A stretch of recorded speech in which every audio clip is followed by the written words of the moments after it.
Hi friends, welcome to நம்ம ஊர் Dindigul friends. இப்போ என்னடா கிச்சனை விட்டு வெளியே நிற்கிறேன்னு பார்க்குறீங்களா? அம்மா வீட்டில் பாவக்காய் காய்ச்சிருக்கு, அதை பறிச்சுட்டு போகலான்ட்டு வந்தேன்.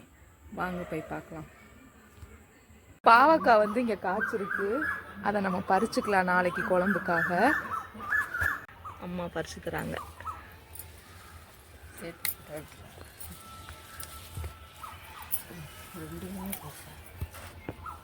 பாருங்க, பாவக்காய் பறிக்க வந்தேன். மிளகு தக்காளி கீரை. இதை எங்கள் ஊர் சைட்ல எல்லாம் கரிஞ்சி குட்டி கீரைன்னு சொல்லுவாங்க. நீங்கள் எப்படி சொல்லுவீங்கன்னு சொல்லுங்கள்.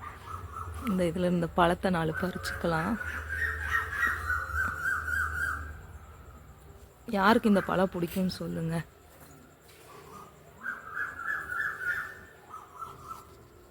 இப்போ தான் லைட்டாக எங்கள் ஊரில் மழை வந்துச்சு.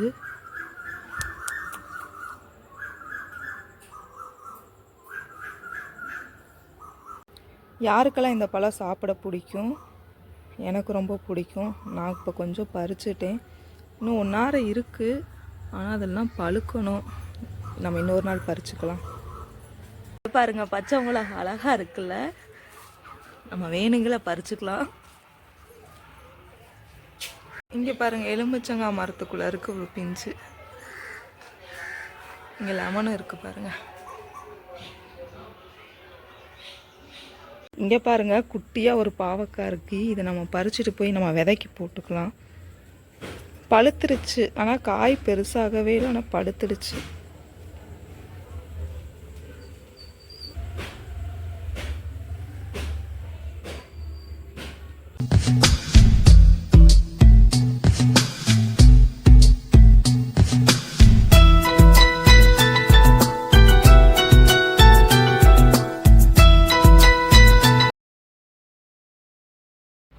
செம ஃப்ரெஷ்ஷாக இருந்துச்சு பாவக்காய். கட் பண்ணுறதுக்கு எனக்கு ரொம்ப பிடிச்சிருந்துச்சு. அம்மா இருந்துட்டு இன்னும் 2 நாள் கழித்து பறிச்சுக்கலான்னுச்சு. இல்லாமல் பறிச்சுக்கலான்னு சொன்னேன். ஆனால் கட் பண்ணும்போதே பார்த்திங்கன்னா உள்ள விதை வந்து ரெட்டிஷாக இருக்குது. ஒவ்வொரு பாவக்காய் நீளமாக வளராது, இருந்தாலும் சின்னதாக இருந்தாலுமே நல்லா முத்தி இருக்கும். அந்த பாவக்காய் கூட தான் சேர்ந்தது இது. ஒவ்வொருத்தவங்க பாவக்காய் விதையோட குழம்பு வைப்பாங்க. நான் விதையெல்லாம் போடவே மாட்டேன், அந்த விதையெல்லாம் எடுத்துகிட்டு தான் வைப்பேன். எனக்கு இந்த பாவக்காய் ரொம்ப பிடிச்சிருந்துச்சு கட் பண்ணுறதுக்கு. நல்லா அந்த பாவக்காய் பாருங்கள், விதையெல்லாம் அப்படியே ரெட்டாக இருக்கும். யாருக்கெல்லாம் பாவக்காய் குழம்பு பிடிக்கும்னு சொல்லுங்கள். சேனலை சப்ஸ்கிரைப் பண்ணிக்கோங்க.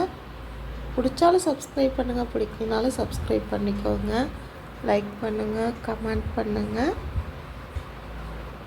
பறிச்ச பாவக்காவை என்னோட ஸ்டைலில் நான் குழம்பு வச்சு காட்ட போகிறேன். வாங்க வீடியோக்குள்ளே போகலாம். ஸ்டைல் பாவக்காய் குழம்புக்கு நான் என்னென்ன போடுவேன்னு சொல்கிறேன். பாவக்காய், வெங்காயம் 1 கைப்பிடி. உங்களுக்கு நிறையா பாவக்காய் இருந்தால் நீங்கள் ஜாஸ்தியும் கூட எடுத்துக்கலாம். எனக்கு கொஞ்சம் பாவக்காய் இருக்குது, அதனால் இவ்வளோ வெங்காயம் எனக்கு போதும். ஒரு 5-6 பல் பூண்டு, ஒரு 2 கொத்து கருவேப்பிலை, 2 தக்காளி, 2 சில்லு தேங்காய், புளி நல்லா கெட்டியாக கரைச்சி வச்சுருக்கேன். இது வீட்டு மிளகாத்தூள், மஞ்சத்தூள், பெருங்காயம். இப்போ நம்ம வந்து குழம்புக்கு தேவையான மசாலா வச்சுக்கலாம். சட்டி சூடானோடனே நான் அதில் வெங்காயம் போடுறேன்.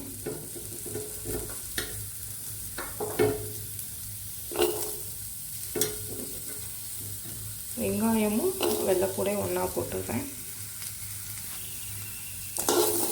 லைட்டாக கொஞ்சம் கிளறி விடுவோம்.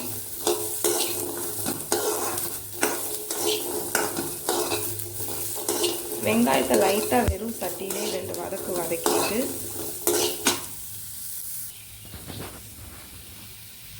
இதுக்கு கூட கொஞ்சம் நல்லா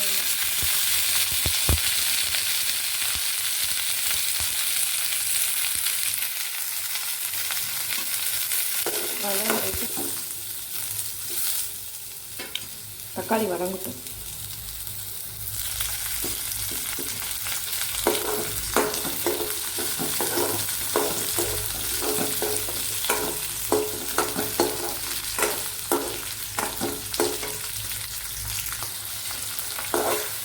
துருவன தேங்காவாக இருந்துச்சுன்னா இறக்கும்போது அப்படியே போட்டு அந்த சூட்லேயே ஒரு கலரி விட்டால் நல்லாயிருக்கும். இது நான் கட் பண்ணியிருக்கனால நல்லா எண்ணெயில் வதங்க விடுறேன்.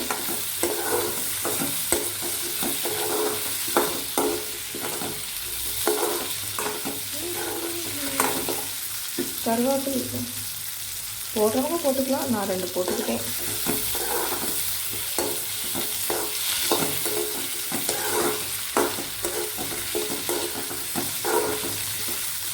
எல்லாம் நல்லா வதங்கட்டும். நல்லா இந்த அளவுக்கு வதங்கினது போதும்.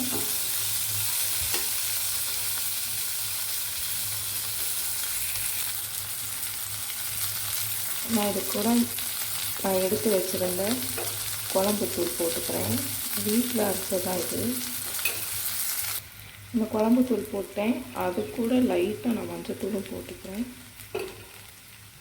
அடுப்பு ஆஃப் பண்ணிட்டு தான் நான் போட்டிருக்கேன். இது அப்படியே சும்மா இந்த சட்டியோட சூட்லேயே ஒரு பரட்டி விட்டுறலாம்.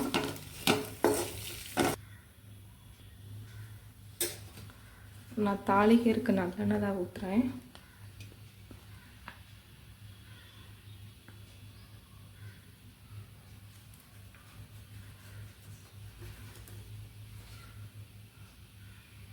எண்ணெய் நல்லா சூடாகட்டும். எண்ணெய் நல்லா சூடாயிருச்சு. இப்போ நான் கடுகும் வெந்தயம் போட்டுக்கிறேன்.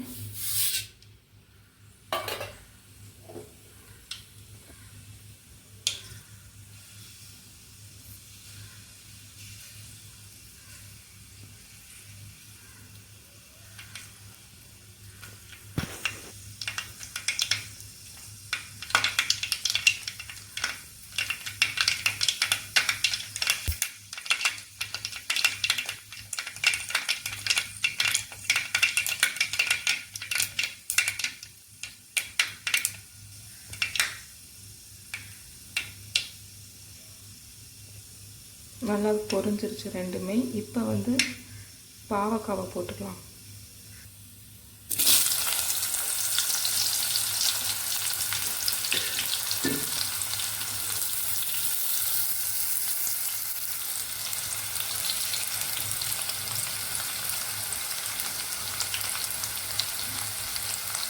நல்லா எண்ணெயிலேயே பாவக்காய் ஒரு 2 நிமிஷம் வேகட்டும்.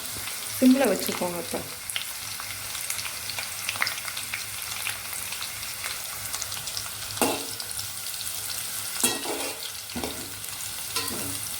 நல்லா சிம்மில் வச்சு பாவக்காய் நல்லா அப்படியே பொரியிற மாதிரி வேகணும்.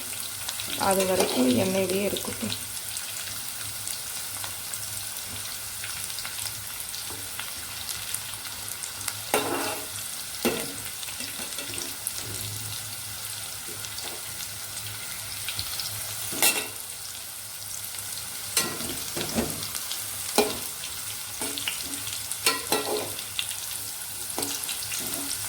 அந்த நேற்று பறித்த பாவக்காய் தான் இது. பாருங்களேன், ஆனால் செடியில் பார்க்கும்போது அது பழுக்காத மாதிரி இருந்துச்சு. ஆனால் அந்த காய் கட் பண்ணும்போதே விதை எல்லாமே பழுத்த மாதிரி தான் இருக்குது. பாவக்காய் நல்லா எண்ணெயிலே இந்த அளவுக்கு நல்லா வெந்துருச்சு. இந்த ஸ்டேஜில் வந்து நம்ம கரைச்சி வச்சுருக்க புளி தண்ணியை ஊற்றிக்கலாம்.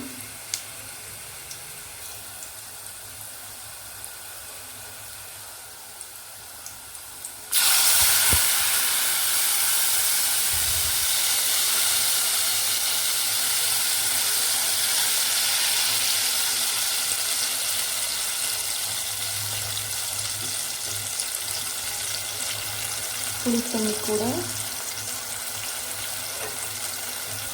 மஞ்சத்தூள் பெருங்காயத்தையும் நான் போட்டுக்கிறேன். 2யும்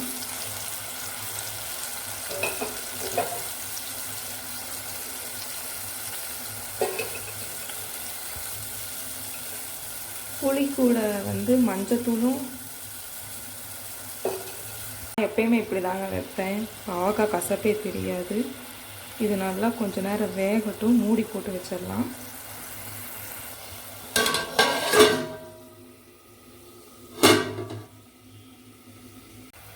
புளி ஊற்றினோம் பாருங்களேன், அது நல்லா கொதிச்சுக்கிட்டு இருக்கு. பாவக்காவோட நல்லா வெந்துக்கிட்டு ஒரு 5 நிமிஷம் கழிச்சு ஓப்பன் பண்ணி பார்க்கலாம்.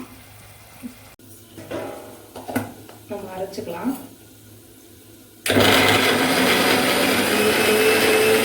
நல்லா புளி தண்ணியிலேயே பாவக்காய் நல்லா வெந்துடுச்சு.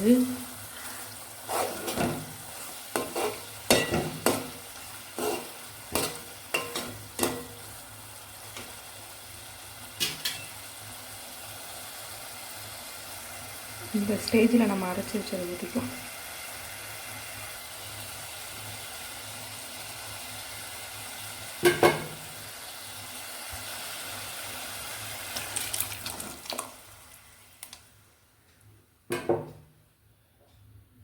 குழம்புக்கு தேவையான அளவு நான் தண்ணியை ஊற்றிட்டேன்.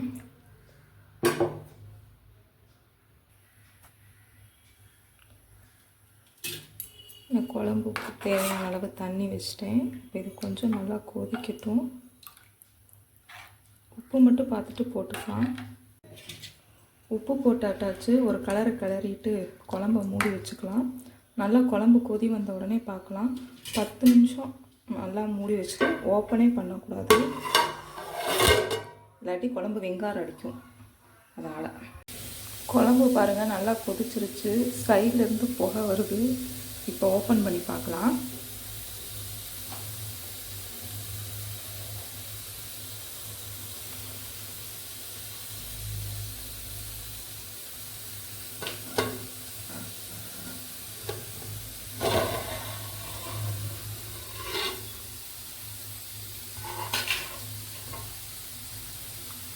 குழம்பு நல்லா கொதிச்சிருச்சு. எண்ணெய் பாருங்களேன் சைடில் பிரிஞ்சு வந்திருக்கு.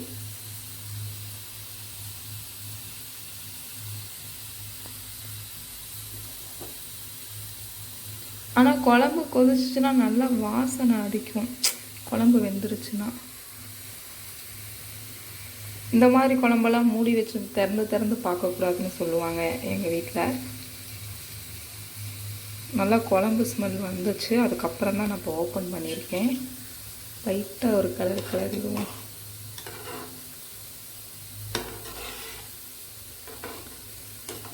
குழம்பு நல்லாவே கொதிச்சிருச்சு. இந்த சின்ன துண்டு வெல்லம் மட்டும் அந்த பாவக்காய் குழம்புல சேர்த்து பாருங்களேன். குழம்பு அவ்வளோ டேஸ்ட்டாக இருக்கும். அந்த கசப்பு இருக்காது. நீங்களும் ட்ரை பண்ணி பாருங்கள். நல்லா இந்த கொதிச்சிட்ருக்க குழம்புல இந்த ஒரு துண்டு மண்டை வெல்லம் போட்டு பாருங்களேன். குழம்பு டேஸ்ட்டும் மாறிடும், கசப்பும் இருக்காது, நல்லாயிருக்கும். கொதிக்கிற குழம்புல 2 கருவேப்பிலை கொத்து போட்டுட்டு அப்புறம் குழம்பு நல்லா இங்கே கொதிக்கட்டும். இந்த கேப்பில் இன்னொரு சின்ன வேலை இருக்குது. வாங்க அதை என்ன பார்க்கலாம். நான் இப்போ இதில் கொஞ்சமாக எண்ணெய் விட்டுருக்கேன். இந்த எண்ணெய் கொஞ்சம் நல்லா சூடாகட்டும். இந்த எண்ணெய் சூடாகிட்டுருக்குல அதை எடுத்து அப்படியே மூடி வச்சுட்டா குழம்பு ரெடி. இதான் என்னோடய ஸ்டைல் பாவக்காய் குழம்பு. எப்படி இருக்குது பார்க்க? நல்லா இருக்குல்ல? எப்படி இருக்குன்னு சொல்லுங்கள்.